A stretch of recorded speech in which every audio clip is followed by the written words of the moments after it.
Sometimes people understand about what does it feel like when you're missing a pet. But sometimes pets always get missing. But even though they either been run away or something went wrong. But take the example because I've always seen things about how does a pet run away. Sometimes pets like cats and dogs they always have some sort of a visions about what's gonna happen, but cats most likely they have some sort of big instincts. Now, cats are basically just some sort of a creature companions. They even came from the biggest mammals of all time, like leopards or panthers, or even sometimes jaguars and lions.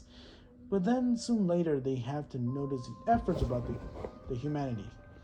That's why they have been raised by humans. Cats, on the hand here, has some sort of a lot of type of history, like Cleopatra, and sometimes a legend cats are called Sphinx. But most importantly, though, we know sometimes cats can either from the different world or something bizarre. Now, if you ever noticing about the mysterious people who keep looking for the cats ever since they're missing. Now, most people understand about what does it feel like when you're trying to looking for your pets. But since then, you can't find it because you just feel like you don't even know where you should look first. Now, most people understanding that this is going to be a short story that I came up with it because apparently I just really want to know. Now, if you want to hear about the more other videos about when I'm going to talk about some other stuff, like a basically very more intriguing about the monsters or even sometimes strange stuff, contact Cats in a link in the description below. So without further delay, this story is going to be called The Cats of Ulthar. And its director, H.P. Lovecraft.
It is said that in Ulthar, which lies beyond the river, sky, no man may kill a cat, and this I can verily believe as I gaze upon him who sith purring before the fire. For the cats of a cryptic, and close to the strange things which men can't see, he is the soul of an antique Aegypist, and barrier of tales from forgotten cities of Mornar and Opar. He is a kin of the jungle lords, and heir to the seekers of Hoary and Sinister's Africa. The Sphinx is his cousin, and he speaks her language. But he is more ancient than the Sphinx, and remembers that which she hath forgotten. In Ulthar, before ever the Burgess barbade killing the cats, there dwelt an old cotter and his wife who delighted to trap to slay the cats to their neighbors. Why they did this, I know not, save that many hate the voice of the cat in the night, and took it ill that cats should run stealthily about yards and gardens at twilight. But whatever the reason, this old man and woman took pleasure in trapping and slavery every cat which came near to their hovel, and from some of the sounds heard after dark,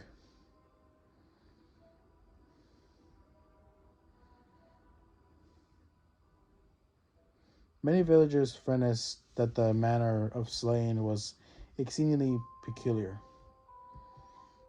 But the villagers did not discuss such things with an old man and his wife, because of the inhabitable expression of withered faces of the two, and because of their cottage was so small and so darkly hidden under spreading oaks at the back of a neglected yard. In truth, such as the owners of cats hate these old folks, they fear them more.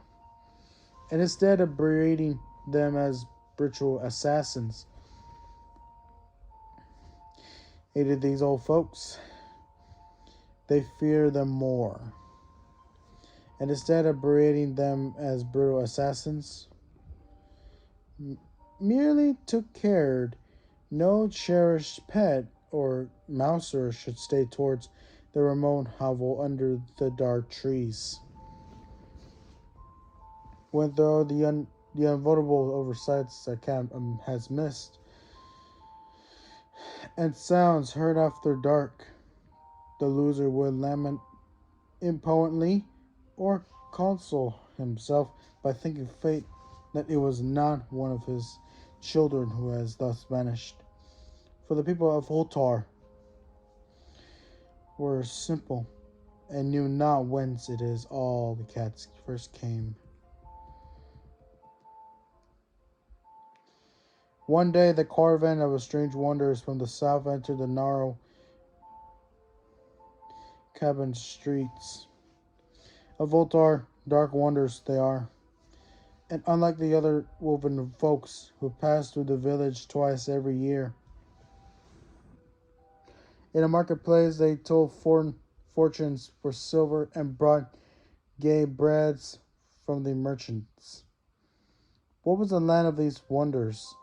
None could tell, but it was a scene that they were given to strange prayers, that they had painted on the side of their wagons strange figures with human bodies and the head of a cat, hawks, rams, and lions. And the leader of the caravan wore the headdress with two horns and crucis disc betwixt the horns. There was a singular cavern, the little boy, with no father or mother, but only a tiny black kitten to cherish. The plague had not been kind to him, yet had left him this small, furry thing to imagine his sorrow. And when one is very young, one can find great reliefs in the lovely antics of Black Kitten.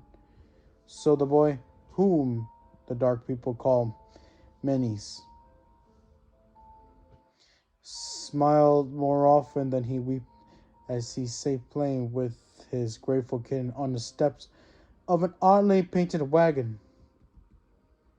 On the third morning of the wanderer's stay in an altar, Menes couldn't find his kitten, and as he sobbed aloud in the marketplace, certain villagers told him of the old man and his wife, and the sounds heard at night.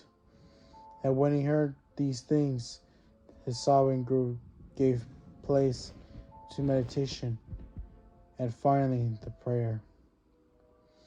He stretched out his arms toward the sun and prayed in a tongue no villagers could understand, though indeed the village didn't try very hard to understand, since their attention was mostly taken up by the sky in an odd shape. The clouds were amusing. It was really peculiar. But as the little boy uttered his petition, There seems to form overhead the showery, numberless figures of exotic things, of hybrid creatures, crowned with horn, flaked disc. Nature is full of such illusions to impress the imaginative. The night the wonders left Ulthar and were never seen again, and the householders were troubled when they noticed that in all the villages there was not a cat to be found. From each, the familiar cat had vanished. The cats, large and small, black, gray, striped yellow, and white. Old Kenran, the burgomaster, swore that the dark folk had taken the cats away in revenge for the killing the many's kitten. A curse a carven and a little boy, beneath the linen nursery. He declared that the old cotter and his wife were most likely persons to suspect of their hatred to cats, an orchestrous and increasingly bold. Still, no one durst complain to the sinister couple. Then, when the little Ulthar, the innkeeper's son, vowed that he had at the twilight seen of all cats an Ulthar that accursed yard under the tree, passing very slowly and solemnly in a circle around the cottage, the two abreast, as if the performance of some unheard of rite of beasts.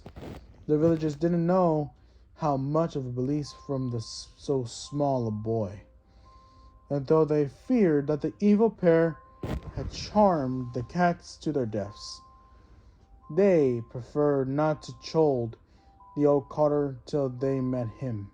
The outside his dark and repellent yard. So Ulthar went to sleep in a vain anger, and when the people awakened at dawn, behold, every cat was back at his accustomed worth. Large and small, black, gray, striped yellow, and white. None were missing. Very sleek and fat did the cats appear. So enormously and purring contest, the citizen talked with one another of an affair that marveled not a little. Old Curran again insisted that it was the dark folk who had taken them, since the cats did not return alive from the cottage of the ancient man and his wife. But all agree on one thing, that the refusal of all the cats to eat their portions of meat and their drinks, the sorcerer of milk, exceedingly curious. And for the 2 old days, the sleek, lazy cats of Ulthar would touch no food, but only doze by the fire or in the sun. It was fully a week before the villagers noticed that no lights were appearing at dusk in the windows of the cottage under the trees. Then the lean Nath remarked that no one had seen the old man and his wife since the night of the cats were away, and another week of Boggle decided to overcome his fears and call the strangely silent dwelling as a matter of duty. Though in so doing he was careful to take with him Shannon the blacksmith and Thol the cutter stone as witness. And when they had broken down the frail door, they found only this: 2 clean-picked human skeletons on the earthen floor, and a number of singular burritos crawling in the showery corners. There was consequently much talk among the burgomaster and Ulthar, Zath, the corner disposed then link with Nith, the lean notary, and Corian and Shag, and Thol were overwhelmed with questions. With little Ulthar, the innkeeper's son, was closely questioned and given the sweetmeat as reward. They talked of an old cotter and his wife, of a carver and of the dark wonders, the small Menes and his black kittens, of a prayer, Menes and of the sky during that prayer, of the doings of the cats on the nights of the carven left, and of a one was letter found in the cottage under the dark trees in the repellent yard. And in the end, the bargain is passed, that remarkable law which is told by the traders in Hethic and discussed by travelers in Nur, namely, that in Ulthar no man may kill a cat.